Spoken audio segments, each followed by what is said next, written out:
The Black Stranger by Robert E. Howard. Part 1. Chapter 1. The Painted Man. One moment the glade lay empty, the next a man stood poised warily at the edge of the bushes. There had been no sound to warn the grey squirrels of his coming, but the gay-hued birds that flitted about in the sunshine of the open space took fright at his sudden appearance and rose in a clamoring cloud. The man scowled and glanced quickly back the way he had come, as if fearing their flight had betrayed his position to someone unseen. Then he stalked across the glade, placing his feet with care. For all his massive muscular build, he moved with the supple certitude of a panther. He was naked except for a rag twisted about his loins, and his limbs were crisscrossed with scratches from briars and caked with dried mud. A brown-crusted bandage was knotted about his thickly muscled left arm. Under his matted black mane, his face was drawn and gaunt, and his eyes burned like the eyes of a wounded panther. He limped slightly as he followed the dim path that led across the open space. Halfway across the glade, he stopped short and whirled, cat-like, facing back the way he had come, as a long-drawn call quavered out across the forest. To another man it would have seemed merely the howl of a wolf, but this man knew it was no wolf. He was a Cimmerian and understood the voices of the wilderness as a city-bred man understands the voices of his friends. Rage burned redly in his bloodshot eyes as he turned once more and hurried along the path which, as it left the glade, ran along the edge of a dense thicket that rose in a solid clump of greenery among the trees and bushes. A massive log, deeply embedded in the grassy earth, paralleled the fringe of the thicket, lying between it and the path. When the Cimmerian saw this log, he halted and looked back across the glade. To the average eye, there were no signs to show that he had passed, but there was evidence visible to his wilderness-sharpened eyes, and therefore to the equally keen eyes of those who pursued him. He snarled silently, the red rage growing in his eyes, the berserk fury of a hunted beast which is ready to turn at bay. He walked down the trail with comparative carelessness, here and there crushing a grass blade beneath his foot. Then, when he had reached the further end of the great log, he sprang upon it, turned and ran lightly back along it. The bark had long been worn away by the elements. He left no sign to show the keenest forest eyes that he had doubled on his trail. When he reached the densest point of the thicket, he faded into it like a shadow, with hardly the quiver of a leaf to mark his passing.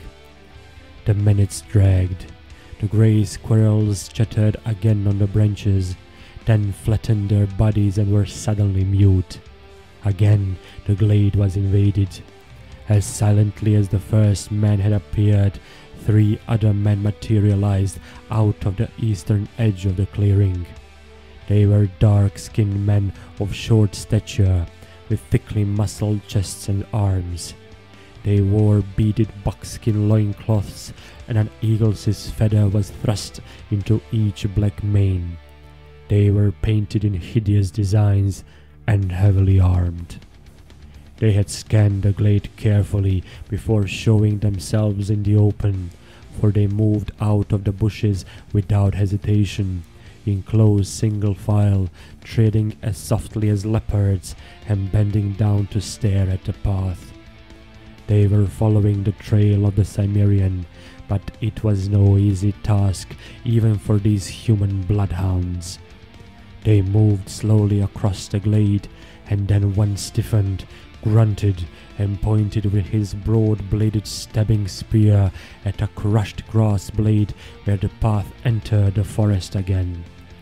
All halted instantly, and their beady black eyes quested the forest walls. But their quarry was well hidden. They saw nothing to awake their suspicion, and presently they moved on more rapidly, following the faint marks that seemed to indicate their prey was growing careless through weakness or desperation. They had just passed the spot where the thicket crowded closest to the ancient trail when the Cimmerian bounded into the path behind them and plunged his knife between the shoulders of the last man. The attack was so quick and unexpected the Pict had no chance to save himself. The blade was in his heart before he knew he was in peril. The other two whirled with an instant, steel-trap quickness of savages, but even as his knife sank home, the Cimmerian struck a tremendous blow with the war axe in his right hand. The second Pict was in the act of turning as the axe fell.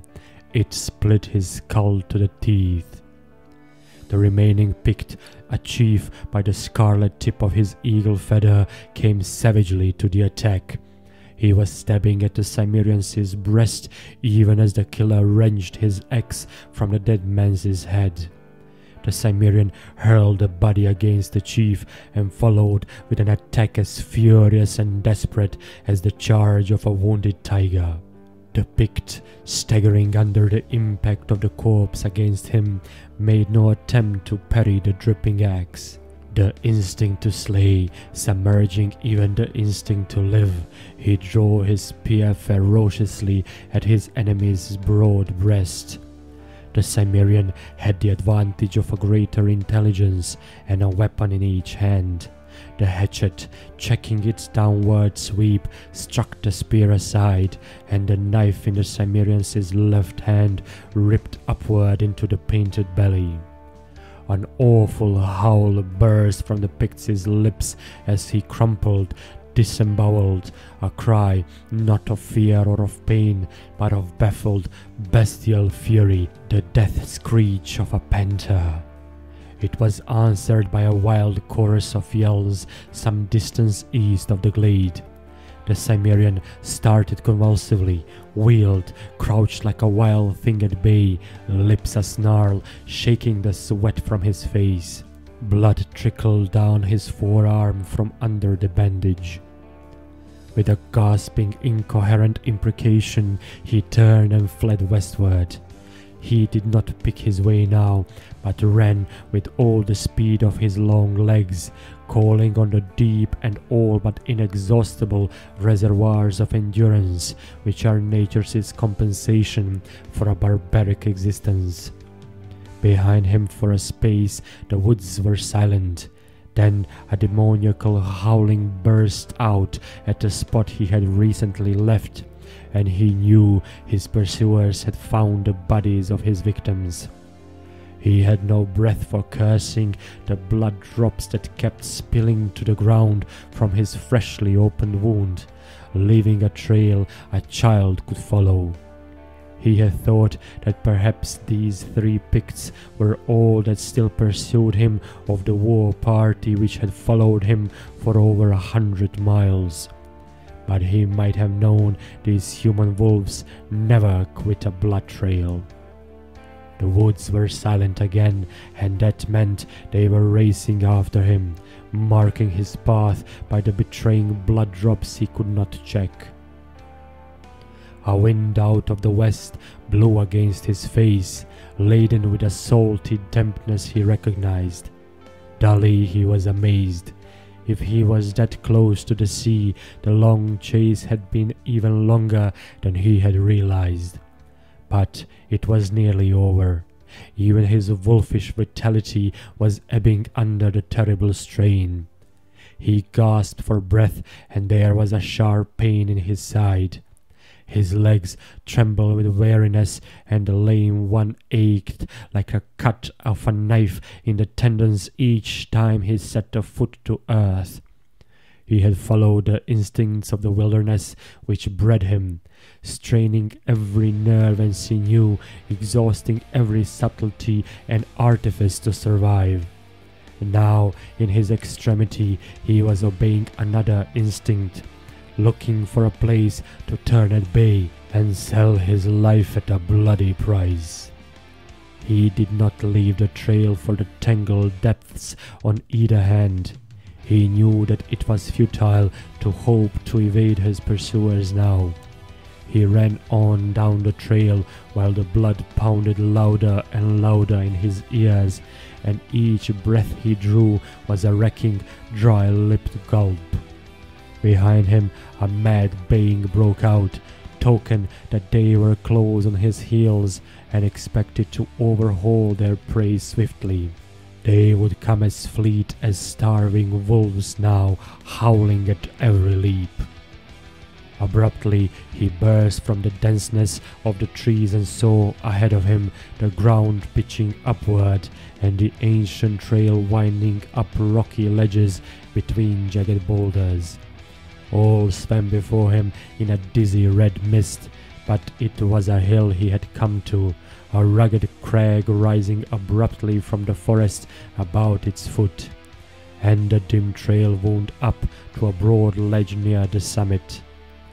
That ledge would be as good a place to die as any. He limped up the trail, going on hands and knees in the steeper places, his knife between his teeth. He had not yet reached the jutting ledge when some 40 painted savages broke from among the trees, howling like wolves.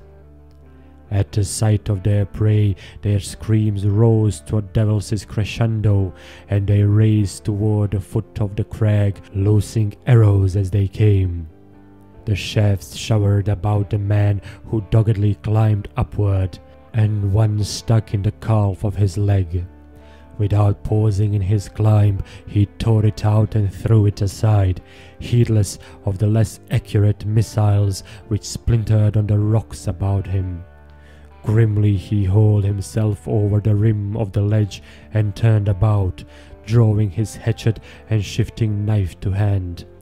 He lay glaring down at his pursuers over the rim, only his shock of hair and blazing eyes visible.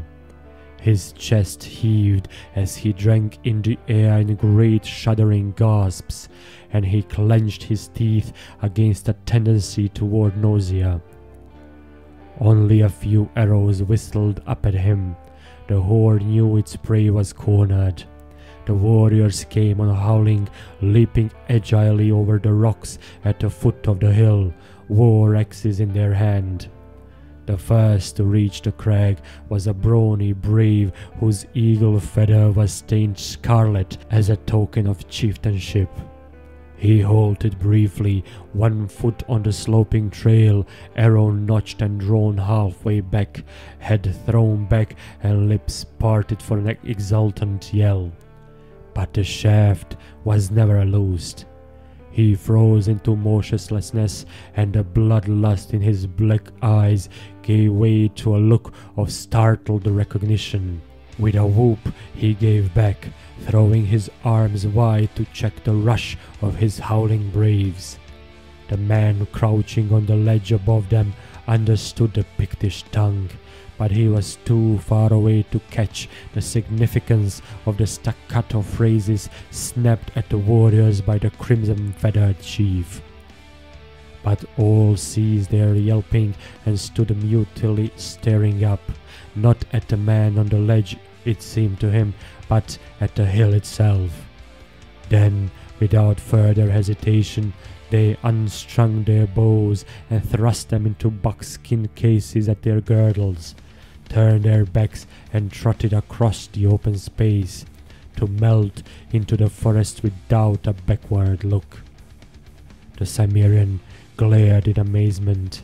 He knew the Pictish nature too well not to recognize the finality expressed in the departure.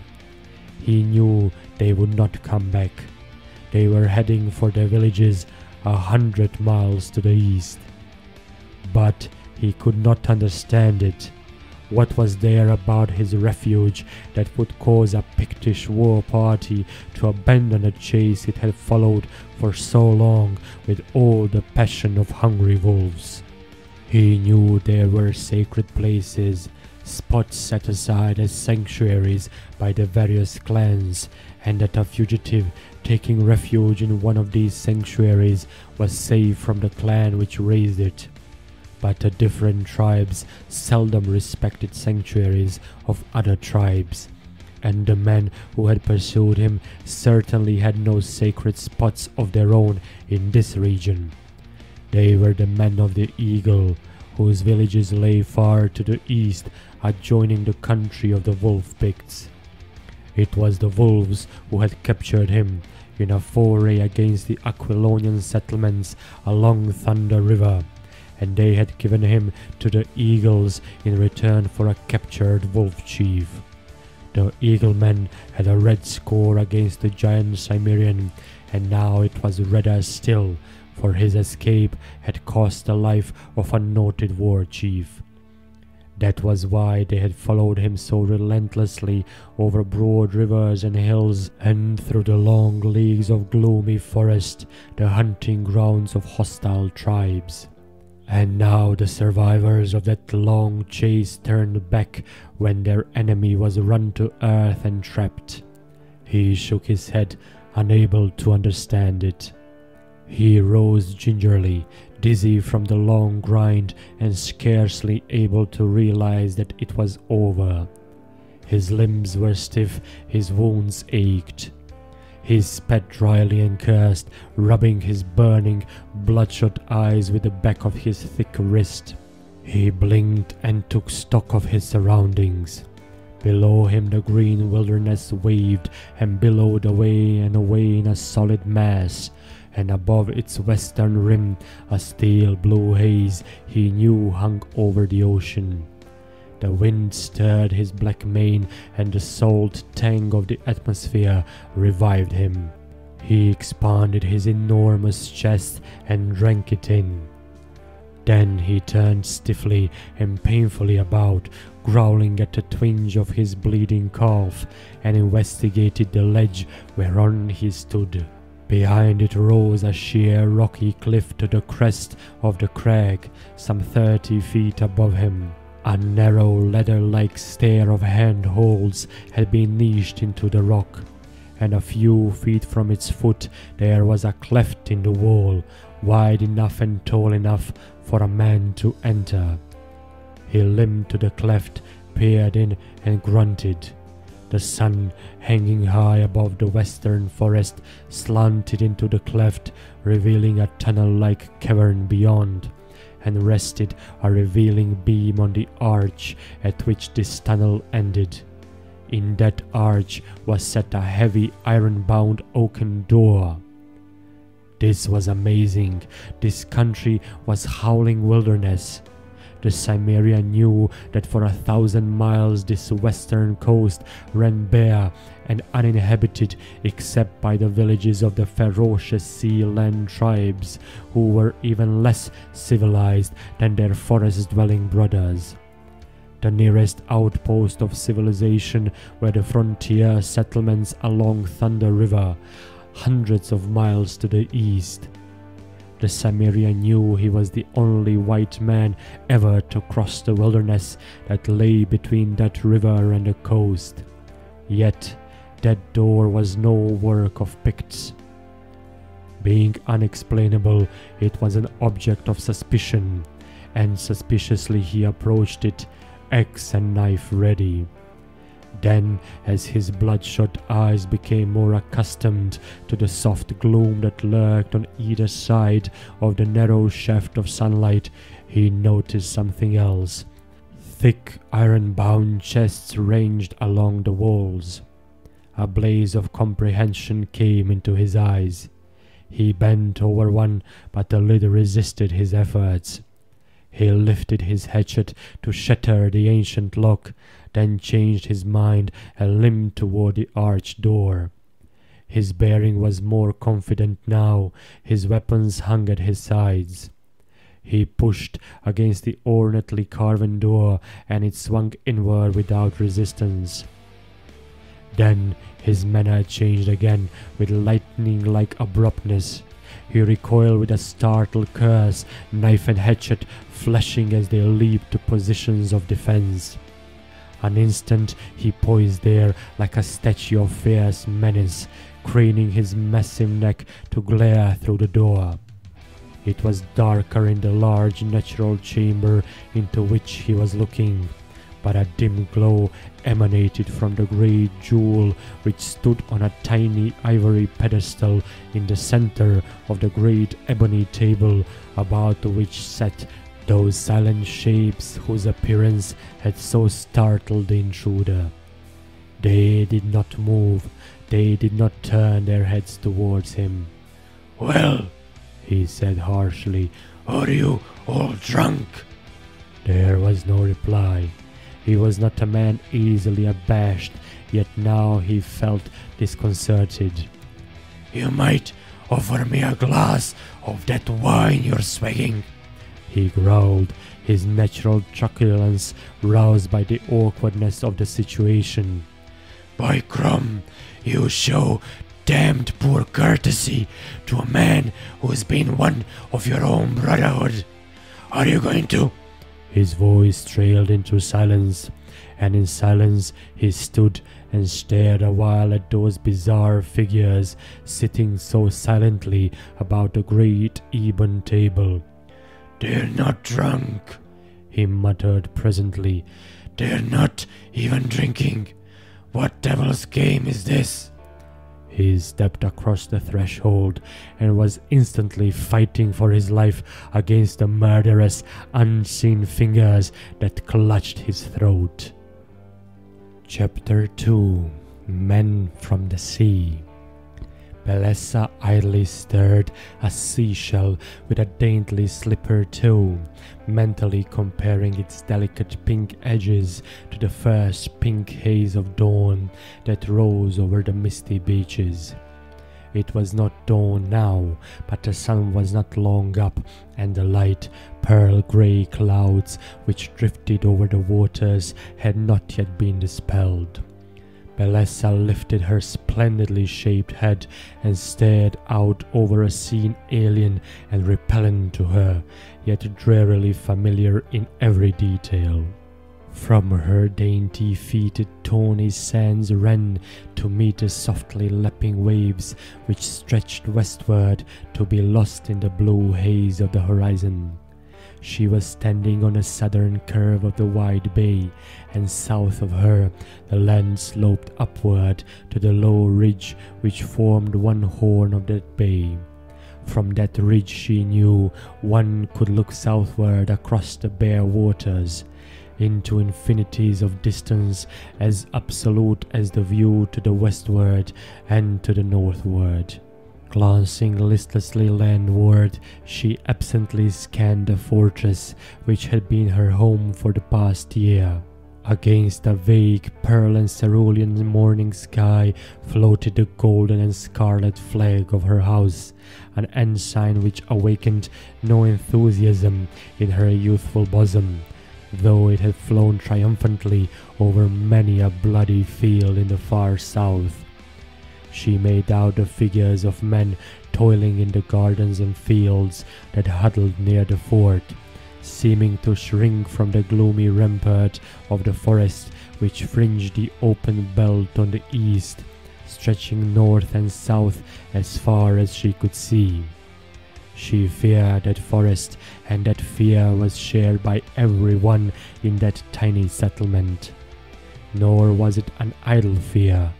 Death lurked in those whispering depths, death swift and terrible, death slow and hideous, hidden, painted, tireless, unrelenting. She sighed and moved listlessly toward the water's edge, with no set purpose in mind. The dragging days were all of one color, and the world of cities and courts and gaiety seemed not only thousands of miles, but long ages away. Again she sought in vain for the reason that had caused the Count of Zingara to flee with his retainers to this wild coast, 1,000 miles from the land that bore him, exchanging the castle of his ancestors for a hut of logs. Her eyes softened at a light patter of small bare feet across the sands. A young girl came running over the low sandy ridge, quite naked, her slight body dripping and her flaxen hair plastered wetly on her small head. Her wistful eyes were wide with excitement. "Lady Belessa!" she cried, rendering the Zingaran words with a soft Ophirian accent. "Oh, Lady Belessa!"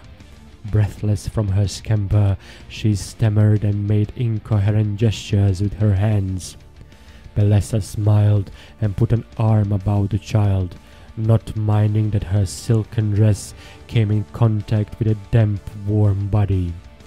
In her lonely, isolated life, Belessa bestowed the tenderness of a naturally affectionate nature on the pitiful waif she had taken away from a brutal master encountered on that long voyage up from the southern coasts. "What are you trying to tell me, Tina? Catch your breath, child." "A ship!" cried the girl, pointing southward. "I was swimming in a pool that the sea tide left in the sand on the other side of the ridge, and I saw it, a ship sailing up out of the south." She tugged timidly at Belessa's hand, her slender body all a-quiver, and Belessa felt her own heart beat faster at the mere thought of an unknown visitor. They had seen no sail since coming to that barren shore. Tina flitted ahead of her over the yellow sands, skirting the tiny pools the outgoing tide had left in shallow depressions. They mounted the low undulating ridge, and Tina poised there, a slender white figure against the clearing sky, her wet flaxen hair blowing about her thin face, a frail quivering arm outstretched. "Look, my lady!" Belessa had already seen it, a billowing white sail filled with a freshening south wind, beating up along the coast a few miles from the point. Her heart skipped a beat. A small thing can loom large in colorless and isolated lives, but Belessa felt a premonition of strange and violent events. She felt that it was not by chance that this sail was beating up this lonely coast. There was no harbor town to the north, though one sailed to the ultimate shores of ice, and the nearest port to the south was 1,000 miles away. What brought this stranger to lonely Corvella Bay? Tina pressed close to her mistress, apprehension pinching her thin features. "Who can it be, my lady?" she stammered, the wind whipping color to her pale cheeks. "Is it the man the Count fears?" Belessa looked down at her, her brow shadowed. "Why do you say that, child? How do you know my uncle fears anyone?"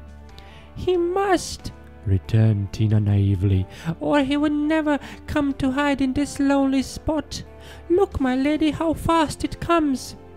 "We must go and inform my uncle," murmured Belessa. "The fishing boats have not yet gone out, and none of the men have seen that sail.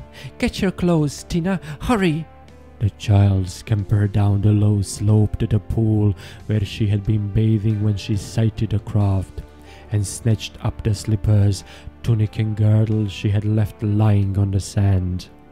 She skipped back up the ridge, hopping grotesquely as she donned her scanty garments in mid-flight. Belessa, anxiously watching the approaching sail, caught her hand, and they hurried toward the fort. A few moments after they had entered the gate of the log palisade which enclosed the building, the strident blare of the trumpet startled the workers in the gardens and the men just opening the boathouse doors to push the fishing boats down their rollers to the water's edge.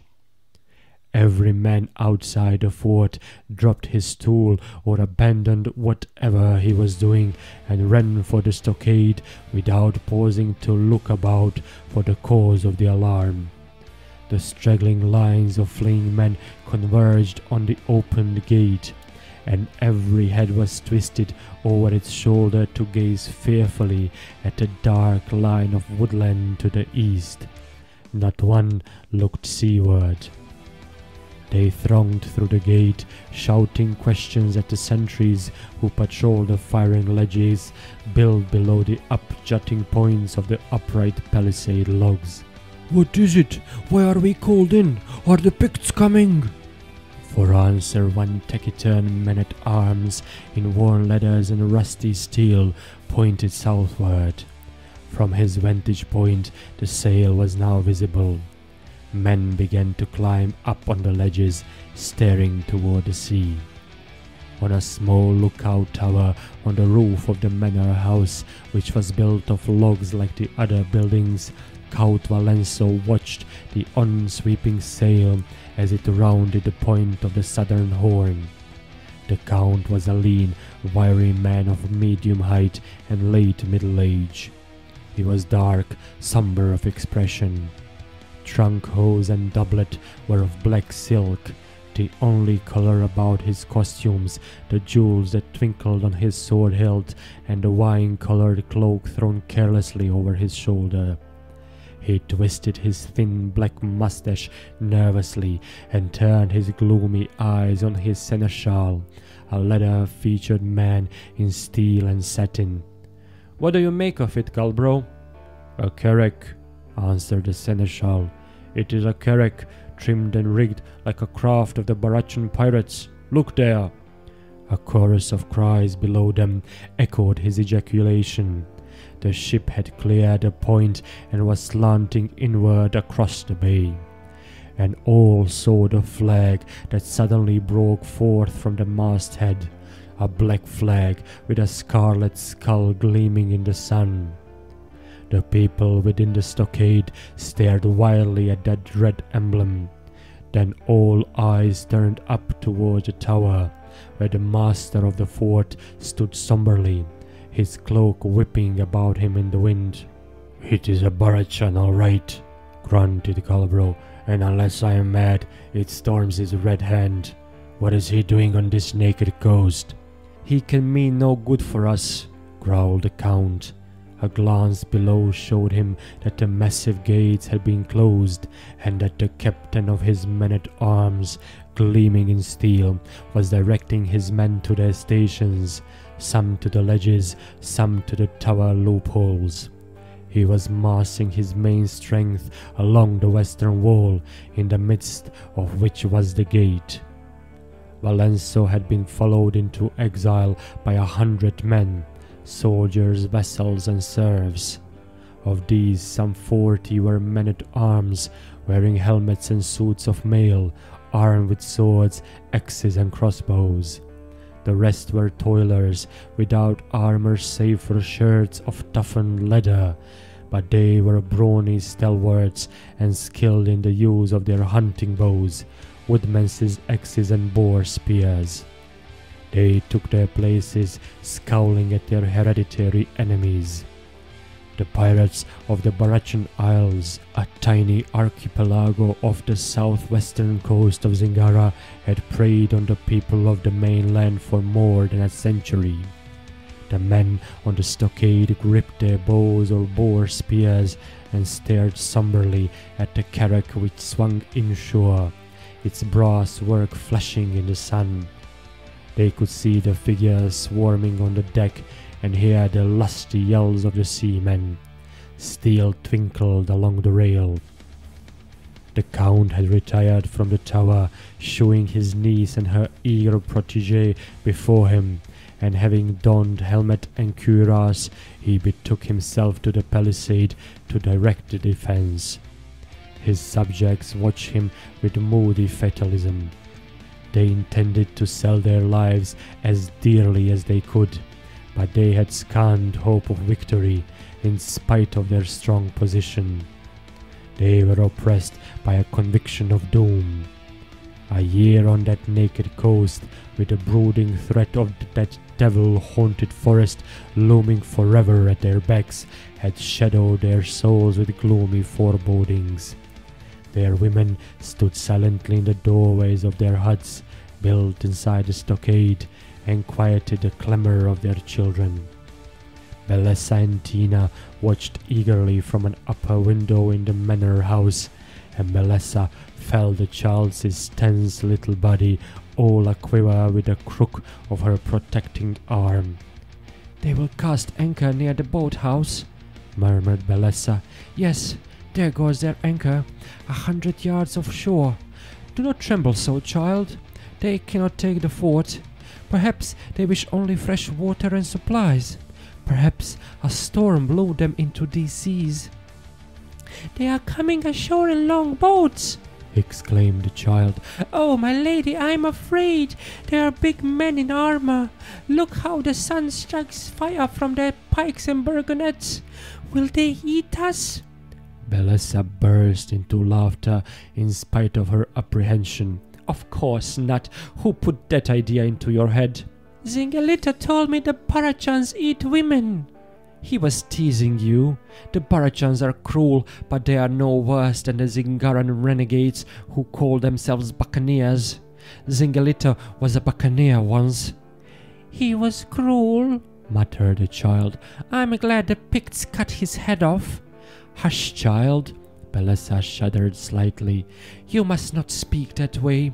Look, the pirates have reached the shore. They line the beach, and one of them is coming toward the fort. That must be Strom." "Ahoy the fort there!" came a hail in a voice gusty as the wind. "I come under a flag of truce." The Count's helmeted head appeared over the points of the palisade. His stern face, framed in steel, surveyed the pirates somberly. Strom had halted just within good earshot. He was a big man, bareheaded, his stony hair blowing in the wind. Of all the sea rovers who haunted the Barachans, none was more famed for deviltry than he. "Speak," commanded Valenzo. "I have scant desire to converse with one of your breed." Strom laughed with his lips, not with his eyes. "When your galleon escaped me in that squall off the Tralibes last year, I never thought to meet you again on the Pictish coast, Valenzo," said he, "although at the time I wondered what your destination might be. By Mitra, had I known, I would have followed you then. I got the start of my life a little while ago when I saw your scarlet falcon floating over a fortress where I had thought to see naught but bare beach. You have found it, of course." "Found what?" snapped the Count impatiently. "Don't try to dissemble with me." The pirate's stormy nature showed itself momentarily in a flash of impatience. "I know why you came here, and I have come for the same reason. I don't intend to be balked. Where is your ship?" "That is none of your affair." "You have none," confidently asserted the pirate. "I see pieces of a galleon's mast in that stockade. It must have been wrecked somehow after you landed here. If you'd had a ship, you'd have sailed away with your plunder long ago." "What are you talking about, damn you?" yelled the Count. "My plunder? Am I a Barachan to burn and loot? Even so, what would I loot on this naked coast?" "That which you came to find," answered the pirate coolly. "The same thing I'm after and mean to have, but I'll be easy to deal with. Just give me the loot and I'll go my way and leave you in peace." "You must be mad," snarled Valenzo. "I came here to find solitude and seclusion, which I enjoyed until you crawled out of the sea, you yellow-headed dog. Begone! I did not ask for a parley, and I weary of this empty talk. Take your rogues and go your ways." "When I'll go, I'll leave that hovel in ashes," roared the pirate in a transport of rage. "For the last time, will you give me the loot in return for your lives? I have you hemmed in here, and 150 men ready to cut your throats at my word." For answer, the Count made a quick gesture with his hand below the points of the palisade.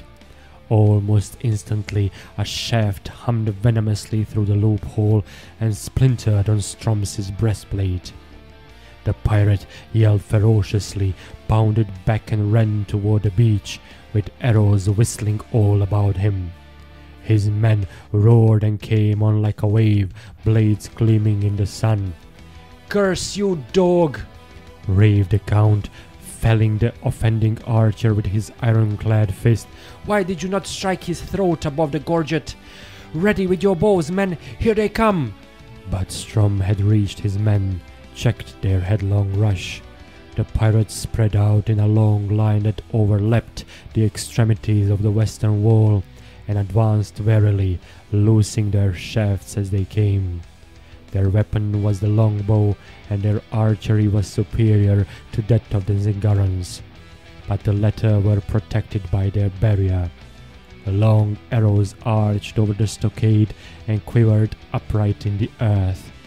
One struck the window-sill over which Belessa watched, wringing a cry of fear from Tina, who cringed back, her wide eyes fixed on the venomous, vibrating shaft.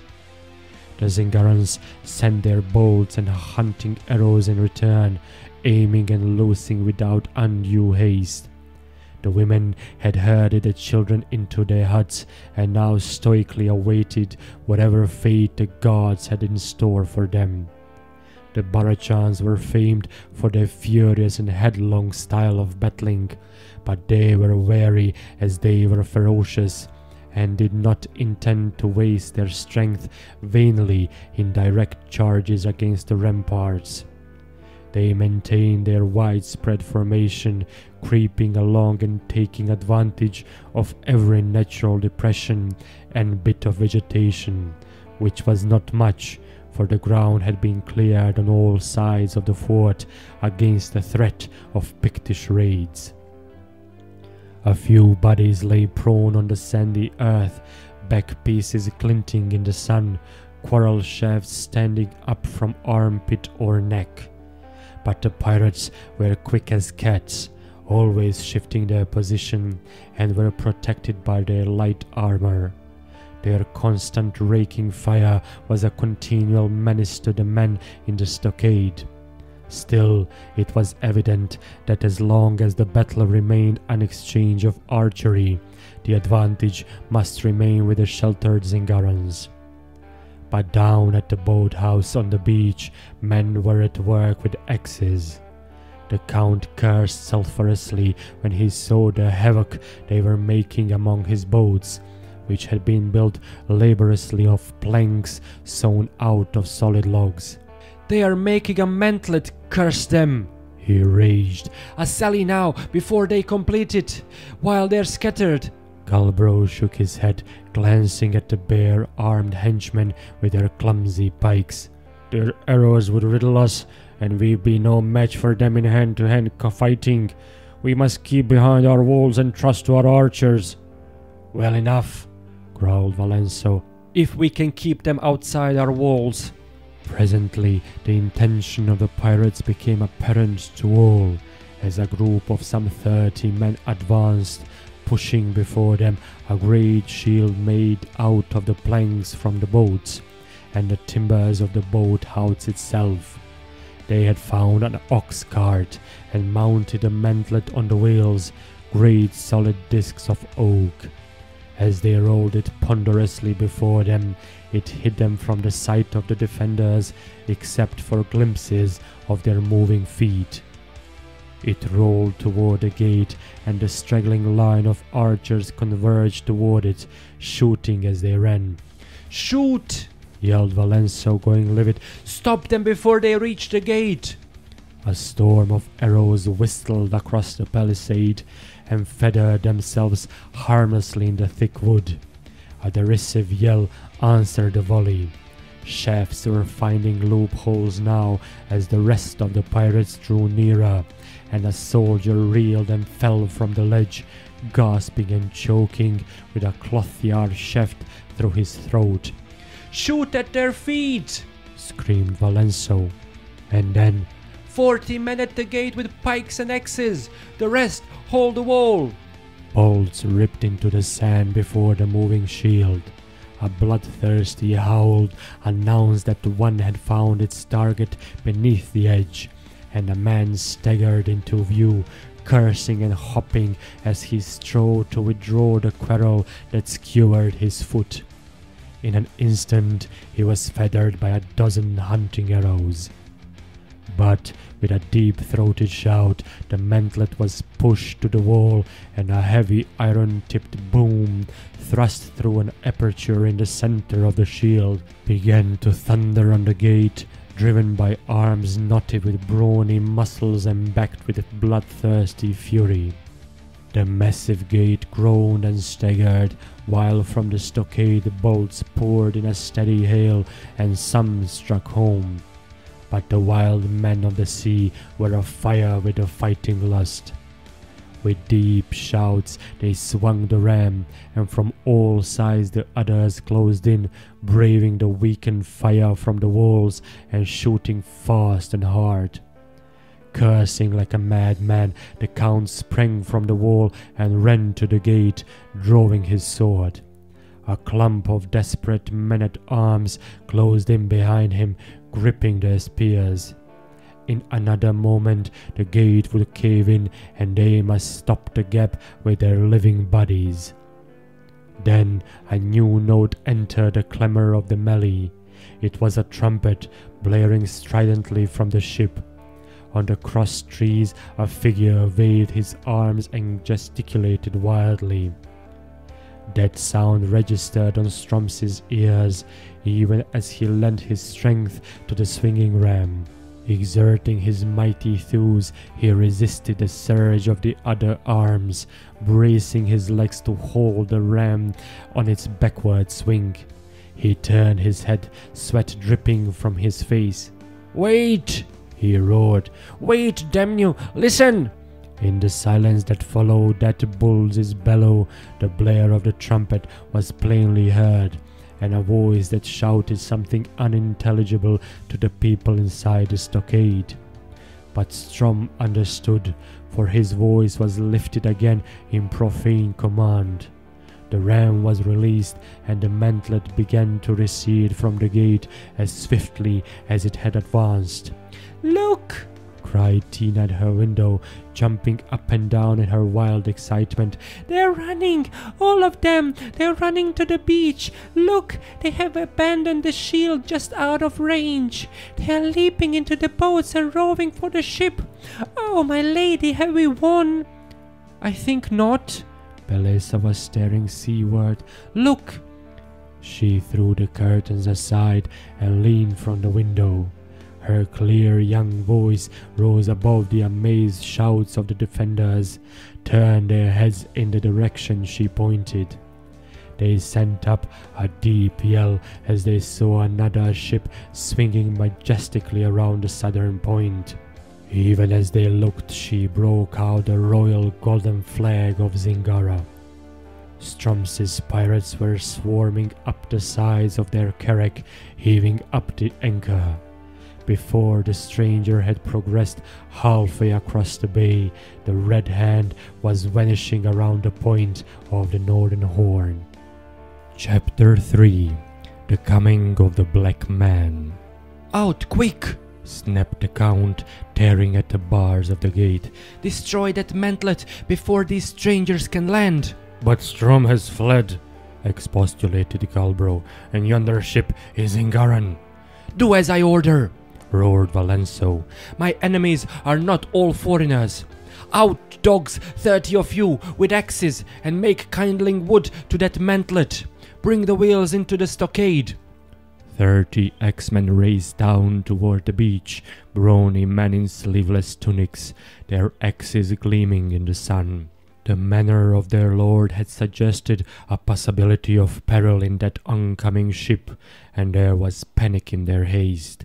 The splintering of the timbers under their flying axes came plainly to the people inside the fort, and the axemen were racing back across the sands, trundling the great oaken wheels with them, before the Zingaran ship had dropped anchor where the pirate ship had stood.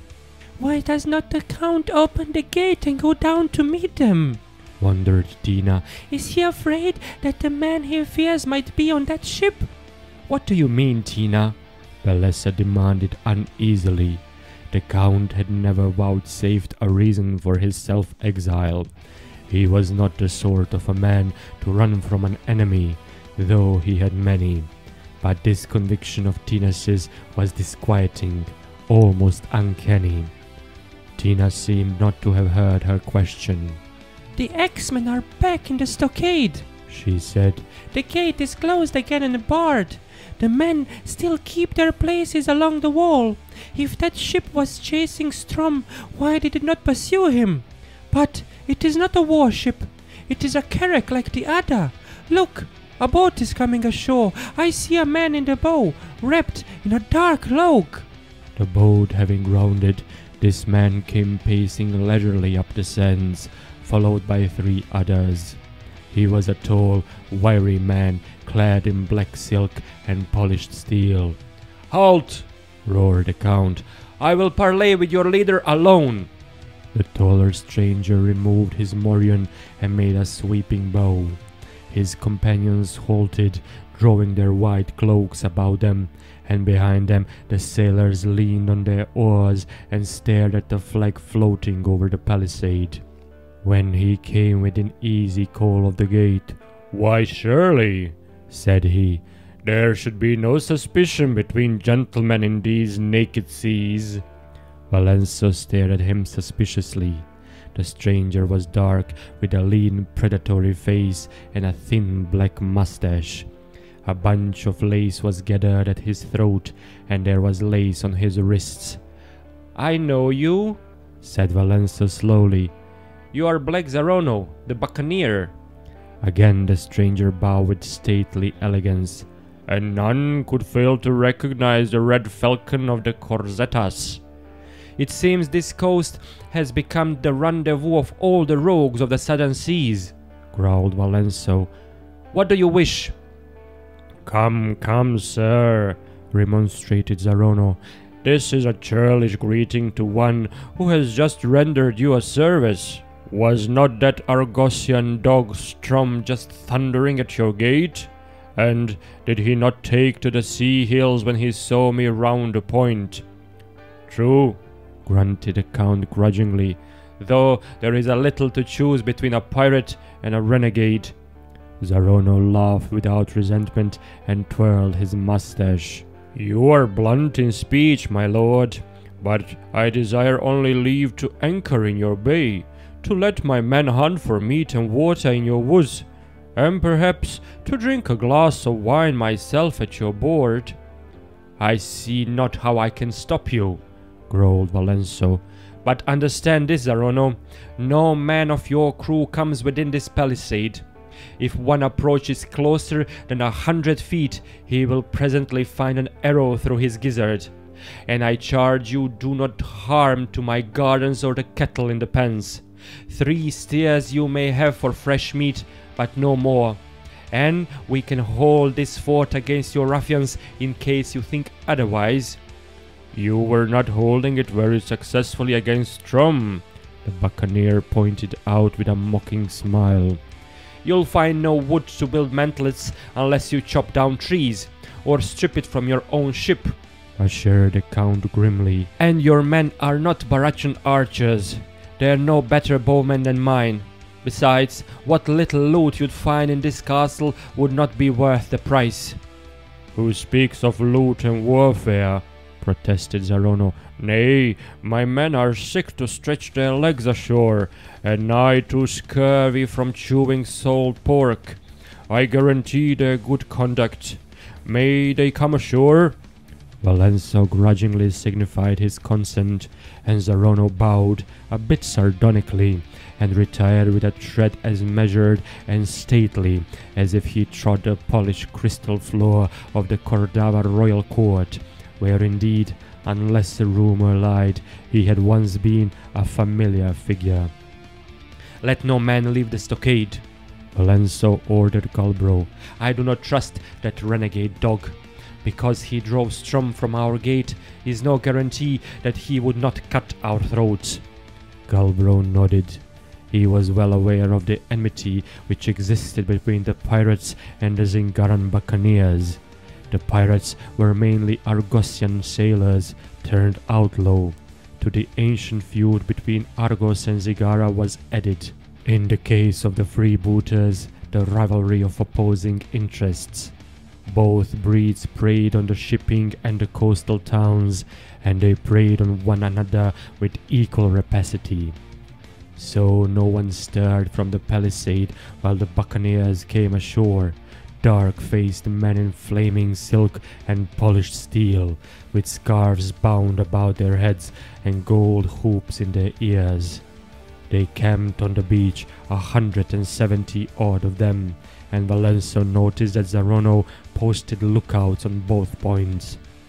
They did not molest the gardens, and only the 3 beeves designated by Valenzo, shouting from the palisade, were driven forth and slaughtered.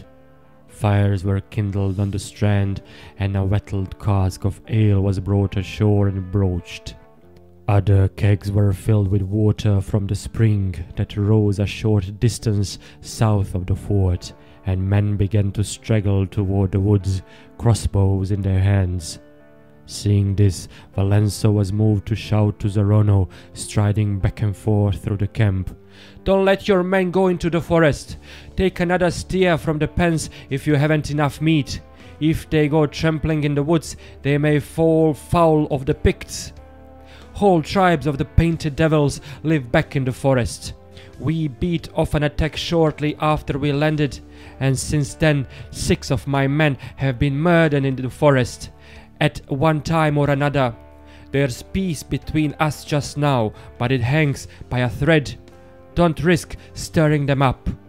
Zarono shot a startled glance at the lowering woods, as if he expected to see hordes of savage figures lurking there. Then he bowed and said, "I thank you for the warning, my lord." And he shouted for his men to come back in a rasping voice that contrasted strangely with his courtly accents when addressing the Count. If Zarono could have penetrated the leafy mask, he would have been more apprehensive.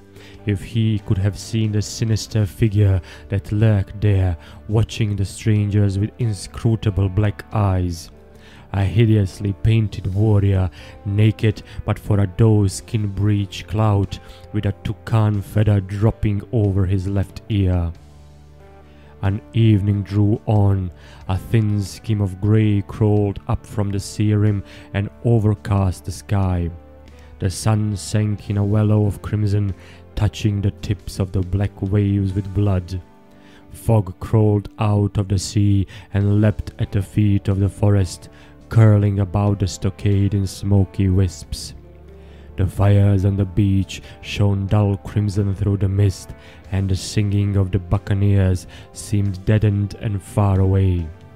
They had brought old sail canvas from the carrack and made them shelters along the strand, where beef was still roasting, and the ale granted them by their captain was doled out sparingly. The great gate was shut and barred. Soldiers stolidly tramped the ledges of the palisade, pike on shoulder. Beads of moisture glistened on their steel caps. They glanced uneasily at the fires on the beach, stared with greater fixity toward the forest, now a vague dark line in the crawling fog. The compound lay empty of life, a bare, darkened space. Candles gleamed feebly through the crack of the huts, and light streamed from the windows of the manor. There was silence except for the tread of the sentries, the drip of water from the eaves, and the distant singing of the buccaneers.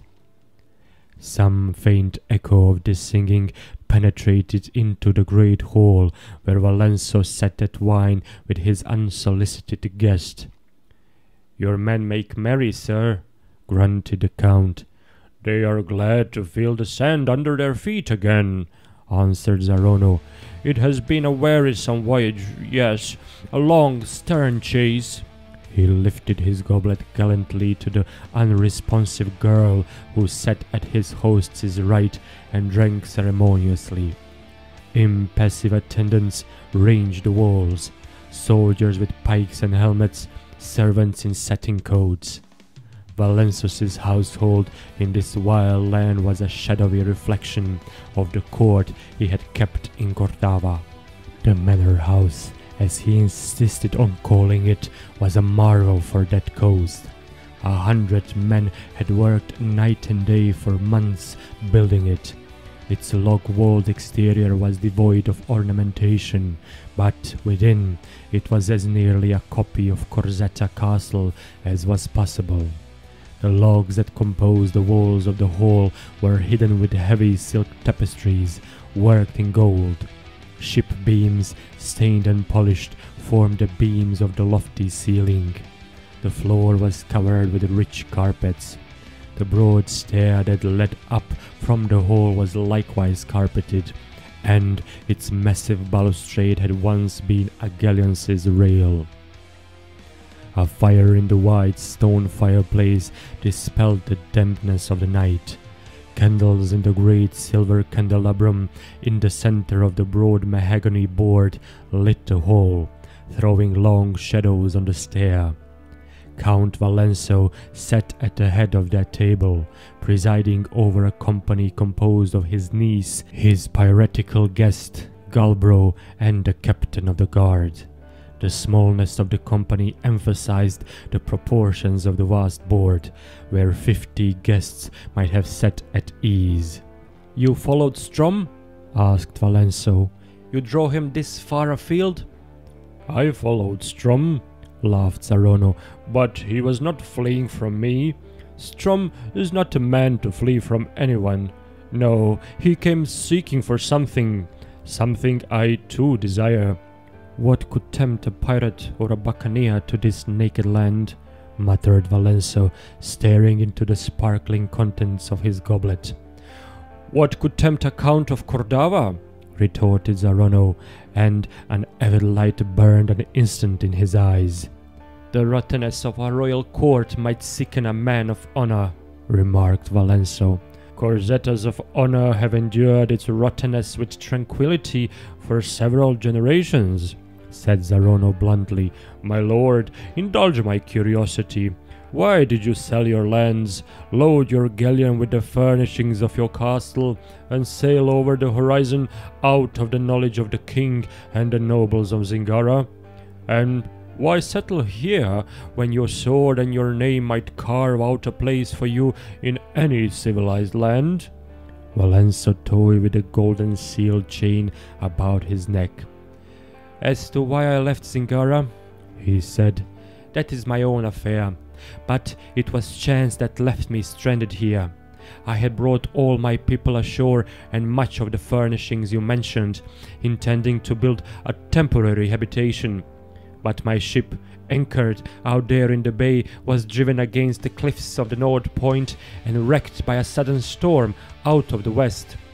Such storms are common enough at certain times of the year. After that, there was naught to do but remain and make the best of it." "Then you would return to civilization if you could?"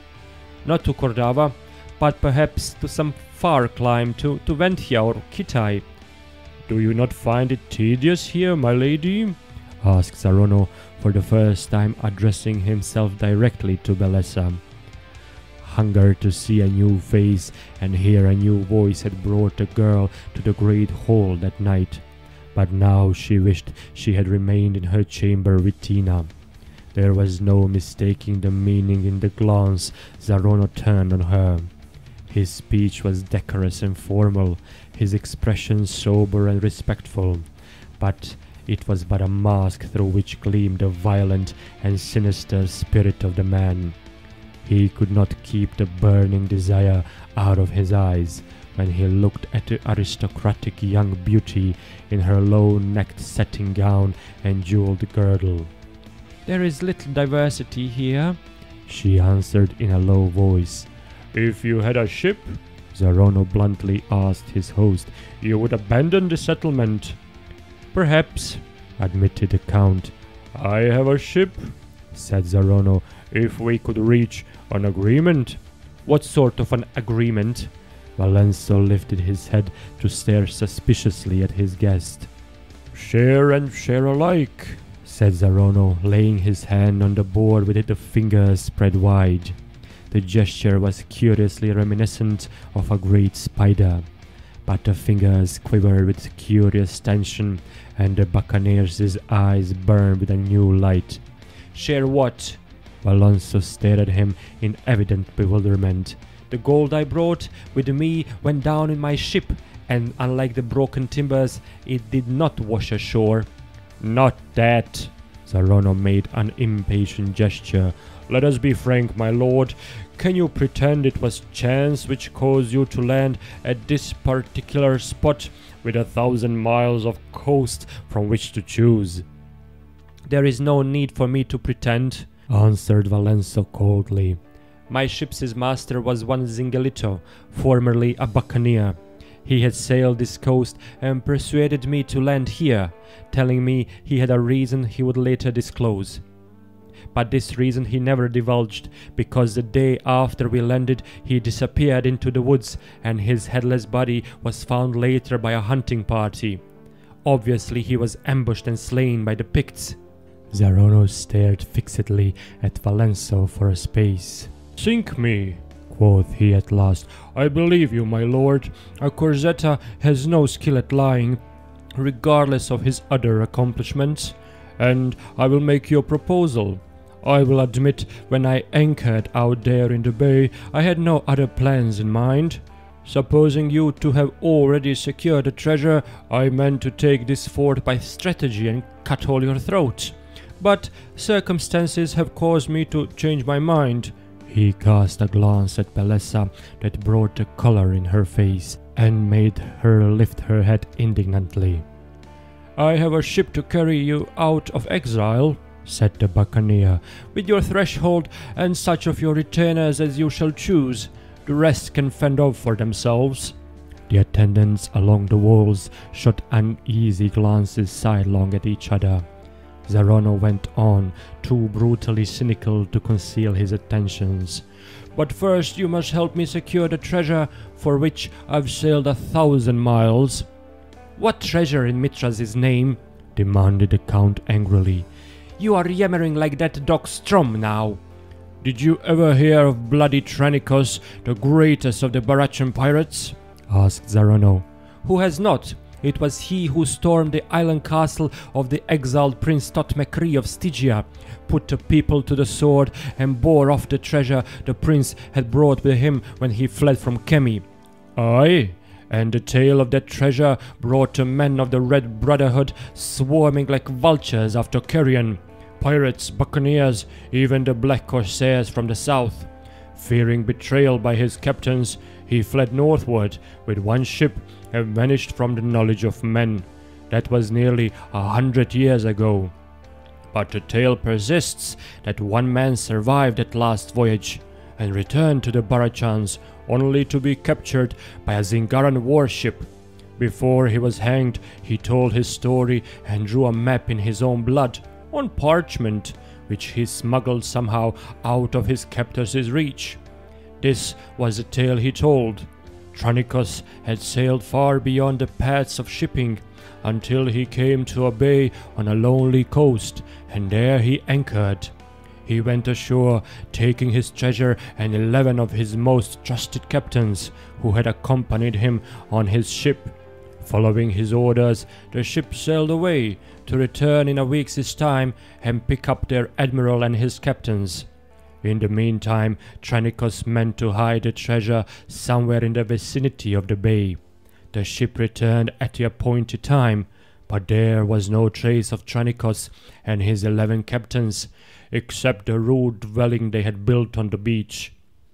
This had been demolished, and there were tracks of naked feet about it, but no sign to show there had been any fighting, nor was there any trace of the treasure or any sign to show where it was hidden. The pirates plunged into the forest to search for their chief and his captains, but were attacked by the wild Picts and driven back to their ship. In despair, they heaved anchor and sailed away, but before they raised the barachans, a terrific storm wrecked the ship, and only that one man survived. That is the tale of the Treasure of Tranicos, which men have sought in vain for nearly a century. That the map exists is known, but its whereabouts have remained a mystery. I have had one glimpse of that map. Strom and Zingalito were with me, and an Emedian who sailed with the barachans. We looked upon it in a hovel in a certain Zigaran seaport town, where we were skulking in disguise. Somebody knocked over the lamp, and somebody howled in the dark, and when we got the light on again, the old miser who owned the map was dead with a dirk in his heart, and the map was gone, and the night watch was clattering down the street with their pikes to investigate the clamour. We scattered, and each went his own way. For years, therefore, Strom and I watched one another, each supposing the other had the map. Well, as it turned out, neither had it, but recently word came to me that Strom had departed northward, so I followed him. You saw the end of that chase. I had but a glimpse at the map as it lay on the old miser's table, and could tell nothing about it. But Strom's actions show that he knows this is the bay where Tranicos anchored. I believe that they hid the treasure somewhere in that forest, and returning were attacked and slain by the Picts. The Picts did not get the treasure. Men have traded up and down this coast a little, knowing nothing of the treasure, and no gold ornament or rare jewel has ever been seen in the possession of the coastal tribes. This is my proposal. Let us combine our forces. Strom is somewhere within striking distance. He fled because he feared to be pinned between us, but he will return. But allied, we can laugh at him. We can work out from the fort, leaving enough men here to hold it if he attacks. I believe the treasure is hidden nearby. 12 men could not have conveyed it far. We will find it, load it in my ship, and sail for some foreign port where I can cover my past with gold. I am sick of this life. I want to go back to a civilized land and live like a noble, with riches and slaves and a castle, and a wife of noble blood. Well, demanded the Count, slit-eyed with suspicion. Give me your niece for my wife, demanded the buccaneer bluntly. Bellessa cried out sharply and started to her feet.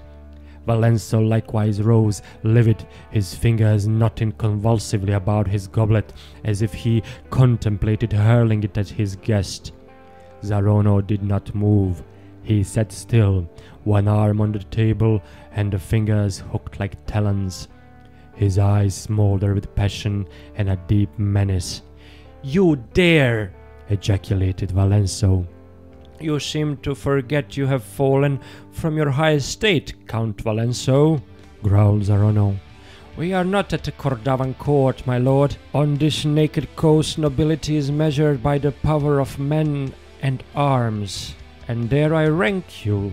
Strangers treat Corzetta Castle, and the Corzetta fortune is at the bottom of the sea.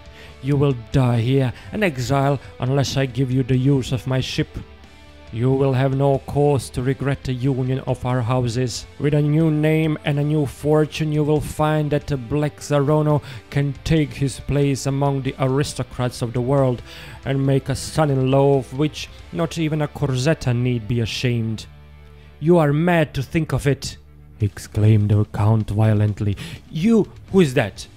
A patter of soft slippered feet distracted his attention. Tina came hurriedly into the hall, hesitated when she saw the Count's eyes fixed angrily at her, curtsied deeply and sidled around the table to thrust her small hands into Belessas's fingers. She was panting slightly, her slippers were damp, and her flaxen hair was plastered down on her head. "Tina!" exclaimed Belessa anxiously. "Where have you been? I thought you were in your chamber hours ago." "I was," answered the child breathlessly, "but I missed my coral necklace you gave me." She held it up, a trivial trinket, but prized beyond all her other possessions, because it had been Belessas's first gift to her. "I was afraid you wouldn't let me go if you knew. A soldier's wife helped me out of the stockade and back again. Please, my lady, don't make me tell you who she was, because I promised not to. I found my necklace by the pool where I bathed this morning. Please punish me if I have done wrong." "Tina!" groaned Belessa, clasping the child to her.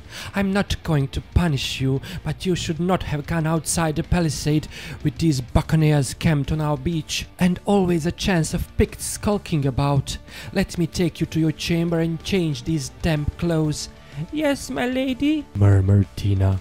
"But first let me tell you about the black man." "What?"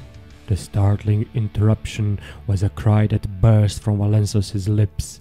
His goblet clattered to the floor as he caught the table with both hands.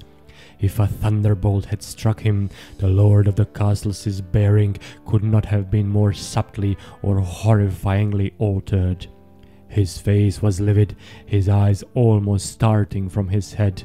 "What did you say?"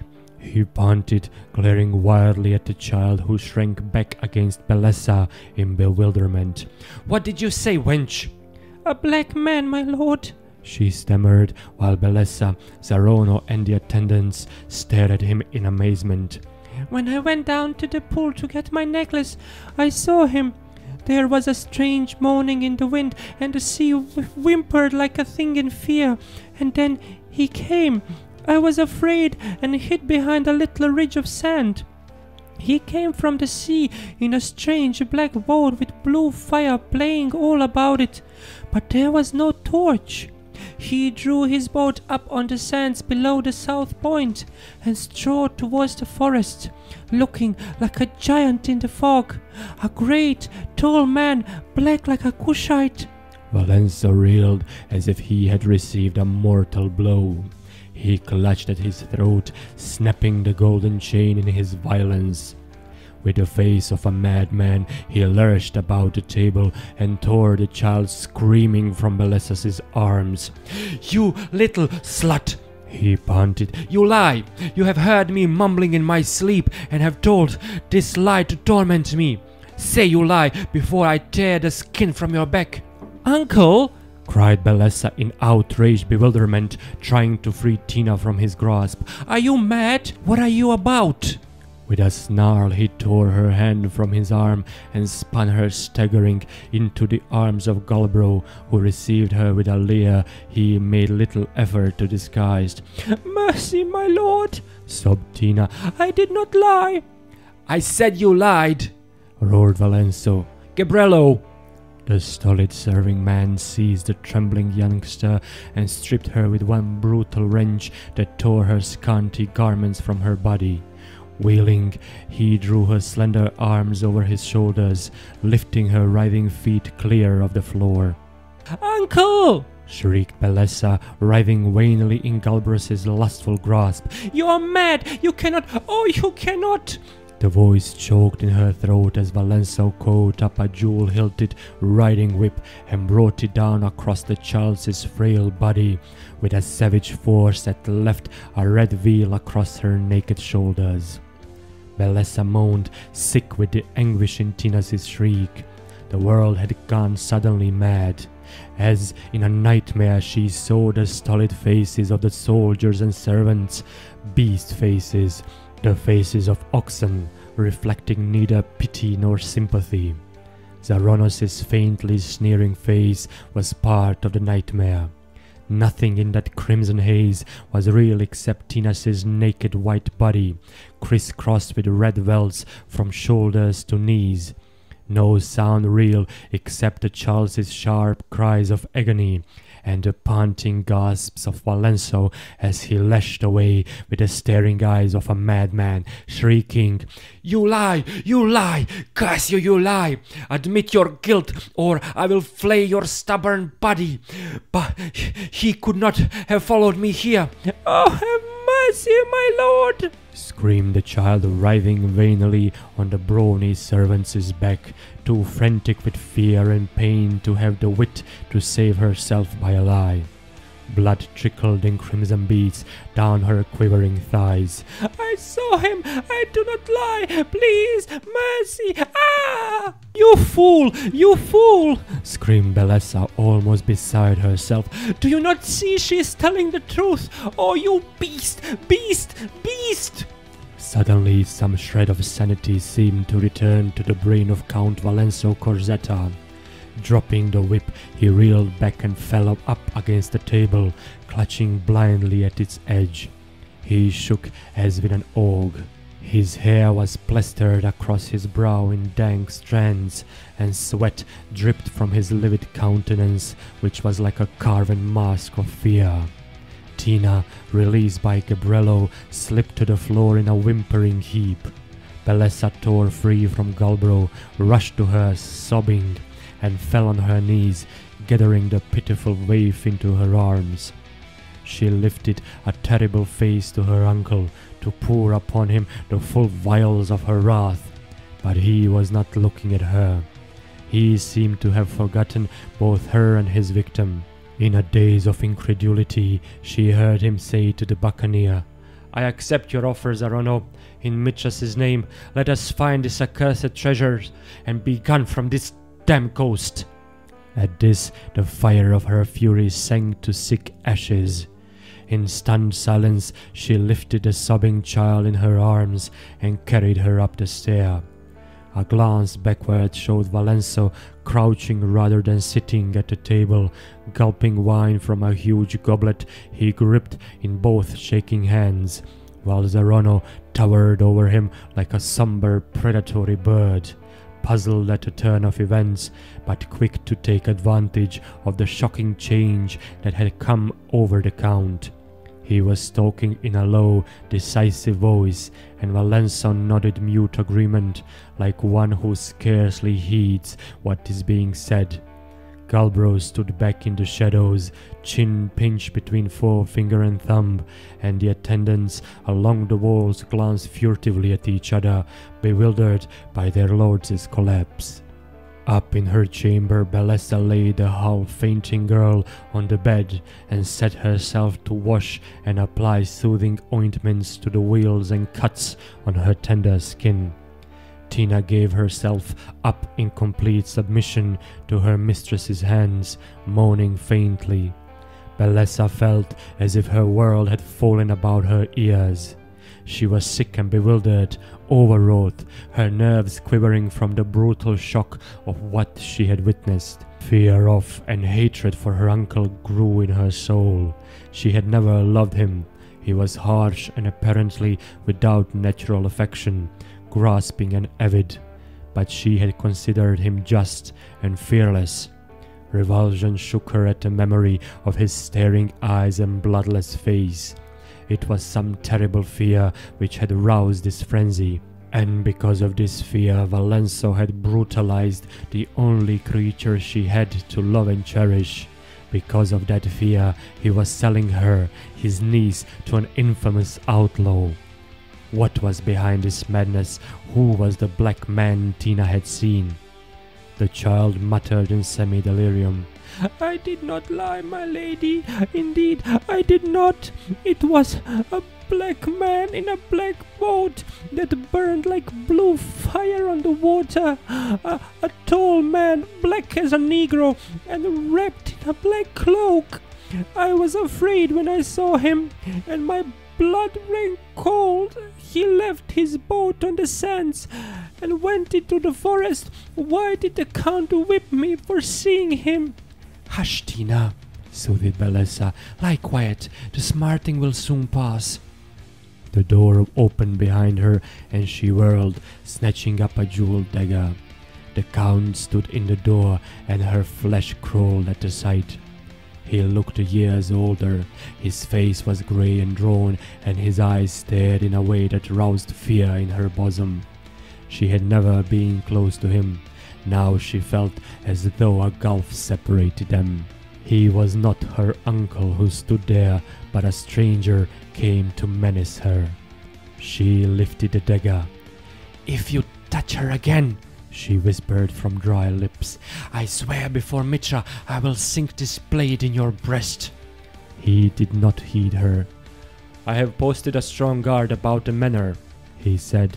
"Zarono brings his men into the stockade tomorrow. He will not sail until he has found the treasure. When he finds it, we shall sail at once for some port not yet decided upon." "And you will sell me to him," she whispered, "in Mitras's name." He fixed upon her a gloomy gaze in which all considerations but his own self-interest had been crowded out. She shrank before it, seeing in it the frantic cruelty that possessed the man in his mysterious fear. "You will do as I command," he said presently, with no more human feeling in his voice than there is in the ring of flint on steel. And turning, he left the chamber. Blinded by a sudden rush of horror, Bellessa fell fainting beside the couch where Tina lay. Chapter 4. A Black Drum Droning. Bellessa never knew how long she lay crushed and senseless. She was first aware of Tina's arms about her and the sobbing of the child in her ear.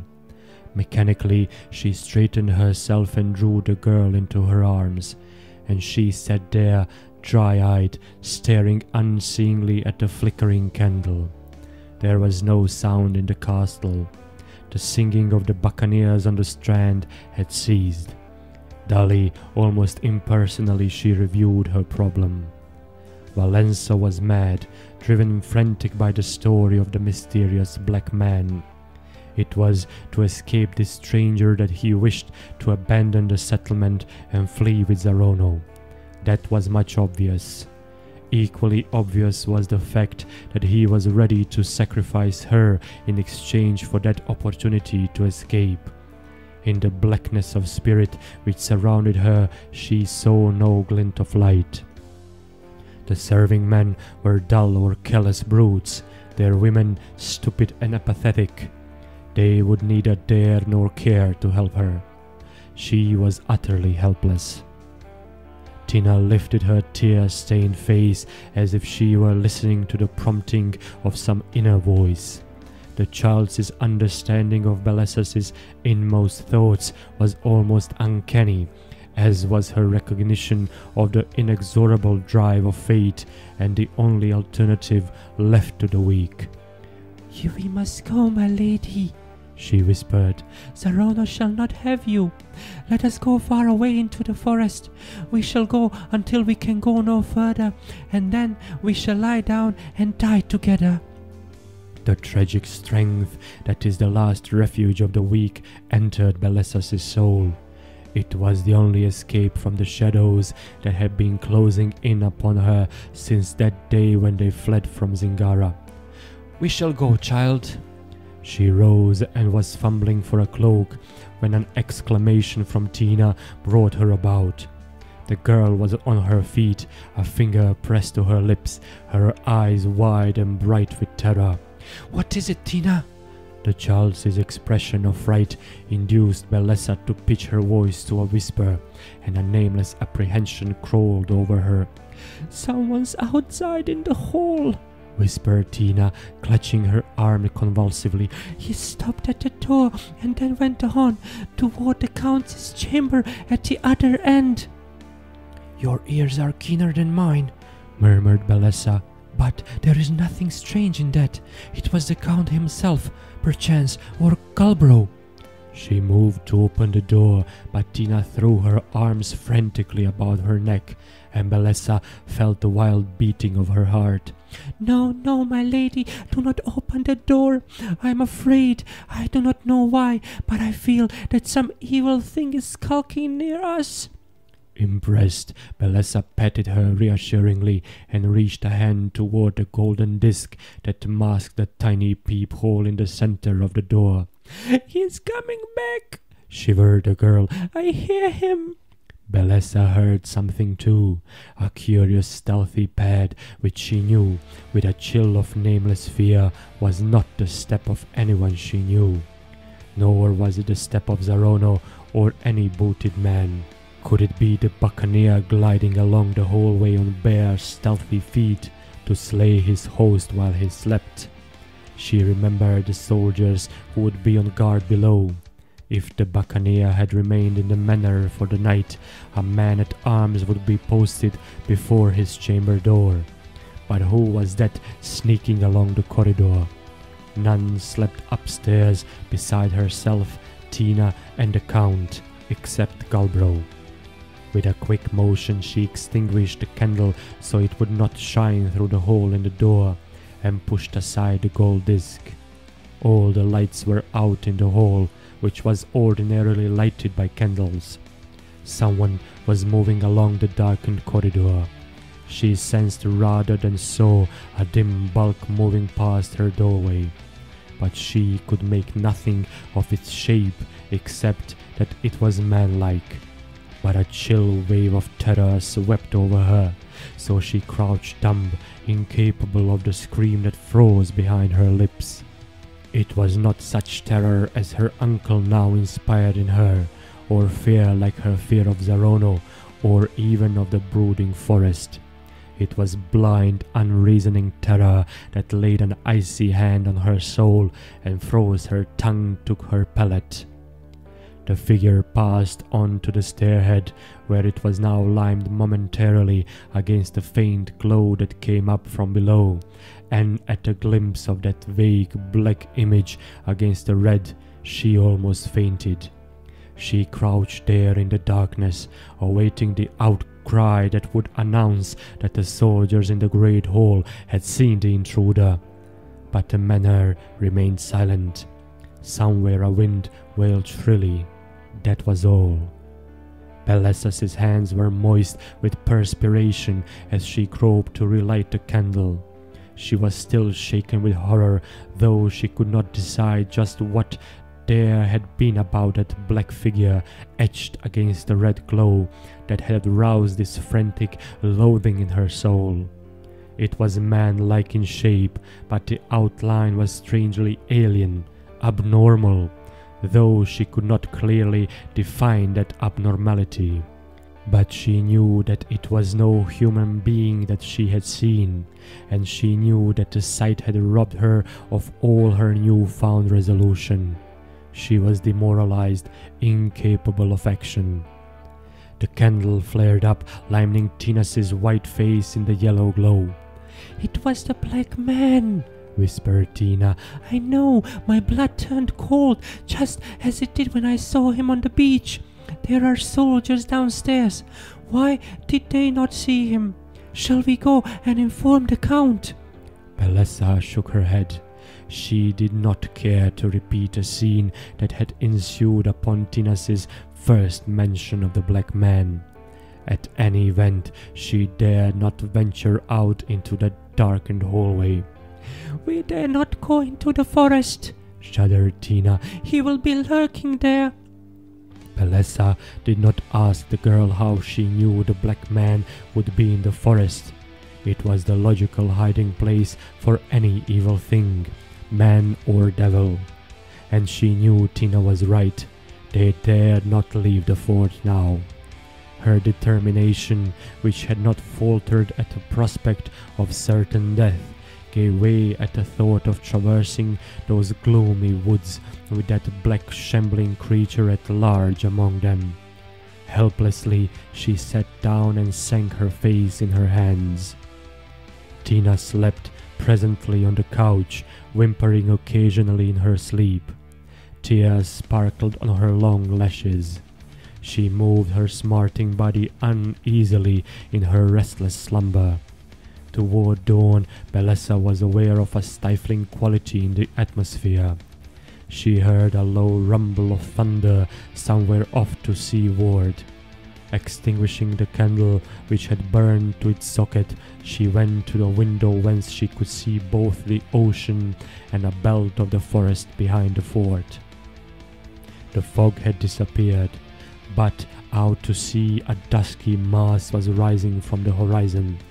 From it lightning flickered and the low thunder growled. An answering rumble came from the black woods. Startled, she turned and stared at the forest, a brooding black rampart. A strange rhythmic pulsing came to her ears, a droning reverberation that was not the roll of a Pictish drum. "The drum!" sobbed Tina, spasmodically opening and closing her fingers in her sleep. "The black man beating on a black drum in the black woods! Oh, save us!" Bellessa shuddered. Along the eastern horizon ran a thin white line that presaged dawn. But that black cloud on the western rim writhed and billowed, swelling and expanding. She stared in amazement, for storms were practically unknown on that coast at that time of the year, and she had never seen a cloud like that one. It came pouring up over the world rim in a great boiling masses of blackness veined with fire. It rolled and billowed with the wind in its belly. Its thundering made the air vibrate, and another sound mingled awesomely with the reverberation of the thunder, the voice of the wind that raced before its coming. The inky horizon was torn and convulsed in the lightning flashes. Afar to sea she saw the white-capped waves racing before the wind. She heard its droning roar, increasing in volume as it swept shoreward. But as yet no wind stirred on the land. The air was hot, breathless. There was a sensation of unreality about the contrast. Out there wind and thunder and chaos sweeping inland, but here stifling stillness.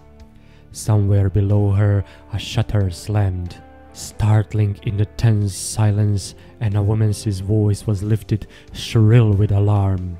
But most of the people of the fort seemed sleeping, unaware of the oncoming hurricane.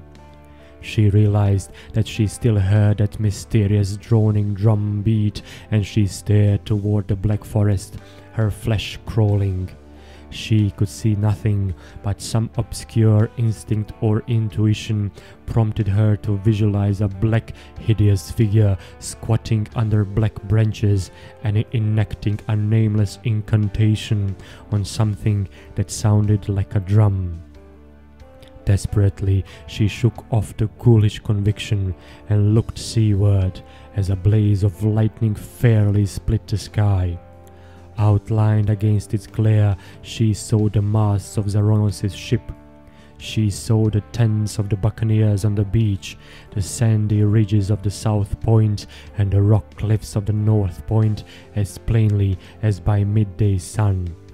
Louder and louder rose the roar of the wind, and now the manor was awake. Feet came pounding up the stair, and Zaranos' voice yelled, edged with fright.